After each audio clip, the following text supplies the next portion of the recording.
오늘은 임플란트를 할 때 필요한 뼈이식에 대해서 좀 알아볼 건데, 그 뼈이식 중에서도 끝판왕, 상악동 거상술이라는 것에 대해서 한번 알아보도록 하겠습니다.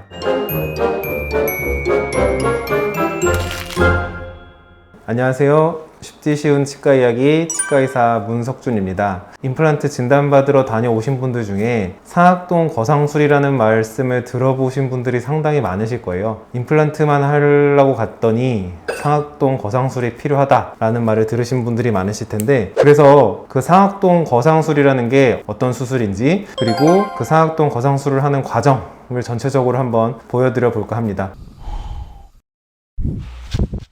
그래서 오늘 교육한 해골도 준비를 했고, 수술용 모형도 준비를 했습니다. 그래서 우선은 이 해골에서 기본적으로 치과에서 다루는 영역은 아래턱과 윗턱으로 나눠져 있다고 보시면 돼요. 여기 보시면 이제 사람이 중간에 코가 있습니다. 코 옆에는 눈도 있지만, 사실은 눈 바로 밑에 뭐가 있죠? 요 광대뼈가 있습니다. 그 광대뼈 속은 사실은 비어있는 공기주머니예요. 그래서 우리는 그 공기주머니를 상악동이라고 부릅니다. 상악은 뭘까요? 위에 있는 턱을 말하는 겁니다. 그리고 동은 비어있다는 동구를 할 때 동자를 쓰기 때문에 위턱뼈에 있는 비어있는 공간을 상악동이라고 말을 하게 됩니다. 그래서 이 상악 위턱을 한번 꺼내 보도록 할게요. 이렇게 한번 보시면은 여기 이제 사람 중간에 코가 있고요. 코 옆에 광대뼈 속 빈 공기주머니들을 저희가 상악동이라고 부르게 됩니다. 그러면은 상악동이 광대뼈 속 빈 공간이라는 건 알겠는데, 그래서 그게 나랑 무슨 상관이 있느냐라고 많이들 물어보시는데, 왜 그런지는 이제 옆에서 한번 보여드릴게요. 잘 보시면은 치아가 있고 뿌리가 있습니다. 그 뿌리는 요 투명한 뼈 속에 들어 있습니다. 그리고요, 요 어금니 뿌리 바로 위가 분홍색으로 표현된 상악동이라는 공간이 있네요. 그러니까 우리 입장에서는 이 어금니 임플란트랑 이 상악동이라는 공간이랑 관련이 있게 되는 거죠. 사람이 이제 치아가 있을 때는 상악동이라는 공간이 아래로 내려오는데 한계가 있어요. 치아가 이 상악동이라는 공간이 더 커지는 것을 막아준다고 생각하시면 얼추 맞습니다. 그런데 이 치아가 빠진 채로 오래 뼈를 방치했다고 한번 생각을 해보실게요. 그러면 어떤 일이 일어나느냐? 여기는 잇몸뼈가 여기까지 있는데 상악동이라는 공간이 이만큼 있었어요. 상악동이 위에 있었기 때문에 뼈가 상당히 많죠. 임플란트를 심을 수 있는 뼈가 많기 때문에 이런 경우에는 임플란트를 이렇게 그냥 심으면 됩니다. 그런데 방금 말씀드린 것처럼 치아가 하나 빠졌습니다. 혹은 두 개 빠졌습니다. 그 빠진 치아를 너무 오래 방치하다 보면은 이렇게 상악동이 아래로 내려와 버려요. 저희가 요거를 상악동 함기화 현상이라고 부르는데, 이게 이제 심하게 진행이 되다 보면은 이런 식으로 상악동 공간이 아래로 상당히 많이 내려오게 됩니다. 임플란트를 심어야 되는데 남은 뼈가 요만큼밖에 없는 거예요. 정말 얇으신 분들은 그냥 손톱 두께만큼의 뼈밖에 없는 분들도 계세요. 그런 상태에서도 어쨌든 임플란트를 심어내야 되기 때문에 그런 얇은 뼈에서 임플란트를 심기 위해서 상악동 거상술이라는 게 필요하게 됩니다. 자, 이 모델은 뭐냐면은 두 개가 똑같은 거예요. 잇몸살이 있는 거, 요거는 잇몸살을 다 벗겨내고 안쪽에 뼈만 표현한 모델이라고 생각하시면 되십니다. 그래서 저희는 이 모형에다가 상악동 거상술이라는 게 어떻게 진행되는 것인지 보여드려 보도록 하겠습니다. 안쪽에 상악동을 봐야 되는 거기 때문에 절개를 하지 않고 수술을 할 수는 없습니다. 절개를 한번 해보도록 하겠습니다.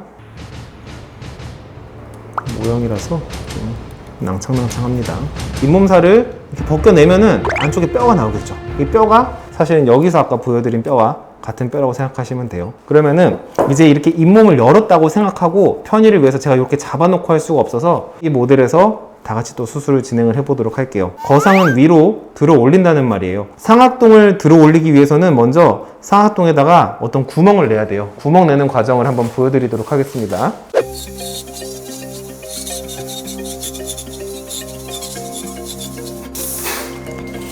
하고 뼈판을 드러냅니다. 뼈를 뗐어요. 제가 이거를 창문을 낸다라고 말해서 저희는 윈도우 오프닝이라고 말을 합니다.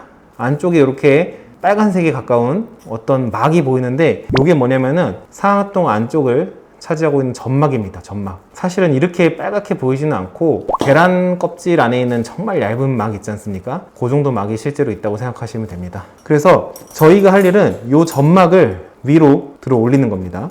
점막을 이렇게 위로 밀어서 점막을 이렇게 들어 올리면은 여기 공간이 생기죠. 공간이 생긴 거 보이시나요? 여기다가 일단 임플란트를 심을 겁니다. 임플란트를 심기 전에 이제 여기다 구멍을 뚫어야 되겠죠. 구멍 뚫는 거는 간단하게 진행해 보겠습니다. 임플란트는 빼고 뚫고 심고 꼬매고 했는데 잇몸을 짠 건 된 거잖아요. 뚫어 볼게요. 뚫었고요. 구멍을 점점 확대를 해줍니다. 이 점막은 들어 올려진 상태고 점막 밑에 있는 뼈에다 구멍을 낸 상태예요. 여기다 이제 뭘 할 거냐면은 뼈를 넣어줍니다. 보이실까요? 이런 식으로 점막을 들어 올린 공간에 뼈가 들어갔습니다. 노란색 요거 약간 다달같이 생긴 건 뼈입니다. 이렇게 뼈를 넣어놓고 거기다가 임플란트를 심는 거예요. 시간이 지나서 하는 게 아니라 그냥 바로 뼈 이식을 한 다음에 바로 임플란트를 심는 경우도 있고 기다렸다가 들어가는 경우도 있는데 지금 이제 뼈 이식을 하면서 바로 들어가는 경우를 말씀드리는 거겠죠. 이제 뼈를 넣어놓은 이 공간에다가 임플란트를 넣어주면 됩니다. 살살살살살살살살살살살살살살살 잘 들어갑니다.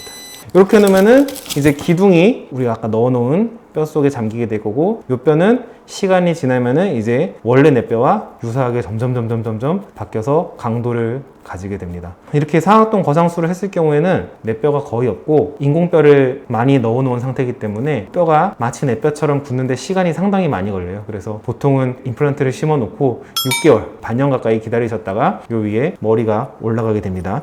다시 한 번만 복습해 볼까요? 그 잇몸뼈가 여기까지 있었고 그 다음에 상악동이 여기까지밖에 안 내려왔었어요. 그래서 뼈가 이만큼이나 있었기 때문에 이런 경우는 그냥 임플란트를 뼈 이식 없이 식립을 하시면 됩니다. 그런데 뼈가 너무 조금인 경우 그때는 상악동 거상술을 하셔야 되시고 자 이렇게 이제 상악동을 이렇게 위로 밀어 올린 상태가 돼요. 이 부분이 이제 넣어준 뼈가 됩니다.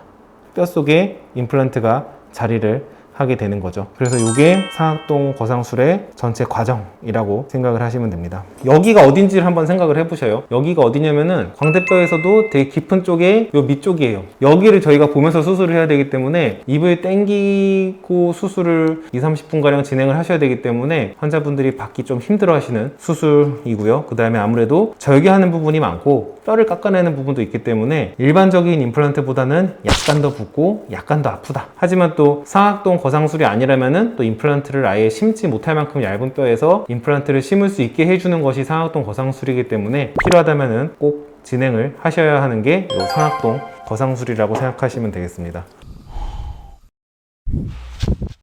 오늘은 치과에서 많이 하시는 상악동 거상술이라는 주제로 영상을 찍어봤습니다. 사실 치과에서 상악동 거상술이 필요하다라고 설명을 듣고 오신 많은 분들이 상악동 거상술이 뭔지 정확하게 모르시는 채로 수술에 들어오시게 됩니다. 개념적으로도 이해하기 어렵고 왜냐면 우리 눈에 보이는 공간이 아니잖아요. 이해하기 좀 어려운 수술이긴 한데 오늘 이 영상을 보시고 아 이런 거구나 라고 조금 도움이 되었으면 하는 바람입니다.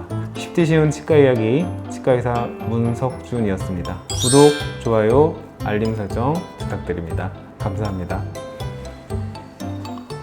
임플란트 영상 찍으신 거 네네. 조회수가 높은데 네네. 혹시 하실 말씀? 짧지 않고 상당히 긴 영상인데 많은 분들이 봐주셔서 너무너무 감사드리고 앞으로도 더 도움되는 영상 만들 수 있도록 노력하겠습니다.